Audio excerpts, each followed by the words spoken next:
അപ്പോൾ ഐബ്രോസ് എങ്ങനെ കറക്റ്റായിട്ട് വരയ്ക്കാമെന്ന് ഒരു ഐഡിയ ഇല്ലാത്ത ആളാണെങ്കിൽ കീപ്പ് വാച്ചിങ്. ഇതുപോലെ ഇരുന്ന് എൻ്റെ ഐബ്രോസിനെ എങ്ങനെ ഞാൻ ഇങ്ങനെ ആക്കിയെന്ന് നോക്കാം. കറക്റ്റ് ബ്ലാക്ക് കളറല്ല, ബ്ലാക്കിനേക്കാൾ കുറച്ച് ലൈറ്റ് കളറായിട്ടുള്ള ഒരു കളറാണ് ഞാൻ യൂസ് ചെയ്യുന്നത്. ഫസ്റ്റ് നോസ് സ്റ്റിപ്പിൽ ഇങ്ങനെ വെച്ചിട്ട് നേരെ ഒരു മാർക്ക് ചെയ്ത് കൊടുക്കുക.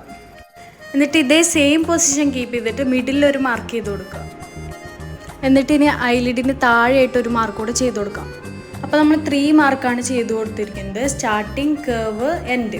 എന്നിട്ട് ഇതുപോലെ ഒരു സ്പൂല് വെച്ചിട്ട് സ്മച്ച് ചെയ്ത് കൊടുക്കാം. അങ്ങനെ നല്ലപോലെ എൻ്റെ ഐബ്രോസ് ഞാൻ കോംബ് ചെയ്ത് കൊടുത്ത്. അപ്പോൾ ഈ ഒരു ട്രിക്കിൽ ഫൈനലി എൻ്റെ ഐബ്രോ ലുക്ക് ഇതാണ്. ഇനി നെക്സ്റ്റ് ഒരു ട്രിക്ക് കൂടെ ഉണ്ട്, അത് ഞാൻ കാണിക്കാം. അങ്ങനെ ഐബ്രോസിൻ്റെ 2 ഔട്ട്ലൈനാണ് ഞാൻ വരച്ചു കൊടുക്കുന്നത്. 2 ഔട്ട്ലൈന് ഞാൻ വരച്ചു. ഞാൻ ഇൻസൈഡ് ഒന്നും ചെയ്യുന്നില്ല, ഇൻസൈഡ് ഫില്ലിംഗ് ഒന്നും ചെയ്യുന്നില്ല. അപ്പോൾ സെയിം മറ്റേ ട്രിക്കിൽ ചെയ്ത പോലെ തന്നെ ഞാൻ കോംബ് ചെയ്ത് കൊടുക്കുകയാണ്, ഇതുപോലെ ഒരു സ്പൂല് വെച്ചിട്ട്. അങ്ങനെ നല്ല രീതിക്ക് കോംബ് ചെയ്ത് കൊടുത്തു. അപ്പോൾ ആ 2 ഔട്ട്ലൈൻ വരച്ചത് ഇൻസൈഡിലോട്ട് നല്ലൊരു ഷെയ്ഡായിട്ട് വന്നു. അപ്പോൾ ഐബ്രോസിൻ്റെ ഫൈനലി ലുക്ക് ഇതാണ്. ഇത് ഫസ്റ്റ് ചെയ്ത ഒരു മെത്തേഡ്, ഇത് സെക്കൻഡ് ചെയ്ത ഒരു മെത്തേഡ്. 2 ഡിഫറെൻറ്റ് മെത്തേഡാണ്, നിങ്ങൾക്ക് കാണാൻ പറ്റും.